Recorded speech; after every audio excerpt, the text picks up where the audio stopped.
அனைத்து நண்பர்களுக்கும் வணக்கம். இன்றைக்கி இந்த வீடியோவில் இதை பற்றி பார்க்க போகிறோம்னா டுடே சீரியல் ரிவ்யூ கௌரி.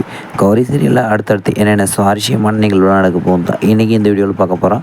அதுக்கு முன்னாடி நம்மளோட சேனலுக்கு முதல் முறையாக இருக்குது நம்ம சேனலை சப்ஸ்கிரைப் பண்ணிக்கோங்க, கூடவே பெல் ஐக்கானை கிளிக் பண்ணிக்கோங்க. இந்த வீடியோ பிடிச்சிருந்தா லைக் பண்ணுங்கள், இந்த வீடியோ பிடிக்கலாம் டிஸ்லைக் பண்ணுங்கள். வாங்க ஃப்ரெண்ட்ஸ் வீடியோக்குள்ளே போகலாம். வீடியோக்குள்ளே போகிறதுக்கு முன்னாடி உங்களுக்கு கௌரியை பிடிக்குமா இல்லை துர்காவை பிடிக்குமா இல்லை நம்மளோட மாசாணி அம்மன் கௌரி அம்மன் ஆதி துர்காவை பிடிக்குமான்ட்டு மறக்காம கமெண்ட்டில் சொல்லுங்கள். நம்மளோட கௌரி சீரியல் இப்போ ரொம்பவும் சுவாரஸ்யமாக போயிட்டுருக்குது. இப்போ எல்லக்காளி வேஷம் போட்டு நம்மளோட துர்கா ஆட போகிறாங்க. அந்த பக்கமும் நம்மளோட காவேரிக்கு அழகு குத்தி கையில் தீச்சட்டி ஏந்தி பூக்குழி இறங்க போகிற விசேஷம் தான் அடுத்து நடந்துட்டுருக்குது. இதெல்லாம் ஒரு பக்கம் பரபரப்பாக போயிட்டு இருந்தாலையும் இந்த பக்கம் நம்மளோட துர்கா வந்து சித்ரா பௌர்ணமி இல்லையா, நம்மளோட துர்காவாக இருக்கிற கடப்பா கனகாக போயிட்டு அவங்க உண்மையான துர்காவுக்கு போய் சிகிச்சை அளிக்கிறதுக்காக போயிட்டுருக்கிறாங்க.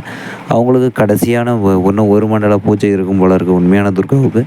அதனால் வந்து பஞ்சபூத சிகிச்சை அடுத்த கட்டத்தை நோக்கிடுச்சு. அதனால் அடுத்த கட்டத்தை நெருங்கிடலாம் அப்படின்னு சொல்லிட்டு அடுத்த கட்ட பஞ்சபூத சிகிச்சையை ஆரம்பிக்கிறாங்க.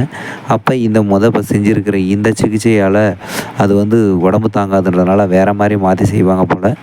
இதுதான் அந்த பக்கம் எப்படி இருக்குன்னா, அந்த பக்கம் நம்மளோட டிஎஸ்பி நந்தினி சாண்டியை வந்து பிடிச்சிட்டாங்க ஒரு வழியாக. அதில் வந்து நம்மளோட கூட்டுக்களவாணியான நம்மளோட சரவண பெருமாள் இன்ஸ்பெக்டரும் கூட சேர்ந்து மாட்டிட்டாங்க. இப்போ அடுத்தது நம்மளோட டிஎஸ்பி நந்தினி மேடம் என்ன செய்கிறாங்கன்ட்டு சொல்லிட்டு அடுத்த வீடியோவில் பார்க்கலாம் ஃப்ரெண்ட்ஸ். இந்த வீடியோ பிடிச்சிருந்தா லைக் பண்ணுங்கள், இந்த வீடியோ பிடிக்கலாம் டிஸ்லைக் பண்ண நம்மளோட சேனலை சப்ஸ்கிரைப் பண்ணிக்கோங்க, கூட பெல் ஐக்கானை கிளிக் பண்ணிக்கோங்க. நம்மளோட காவேரிக்கு வந்து மாலை மரியாதை செஞ்சதும் ஏதோ பெருசாக சாதித்த மாதிரி யோசிச்சாங்க. கடைசியில் தெரிஞ்ச விஷயம் தான் ஷாக் ஆகிட்டாங்க. தேங்க்யூ.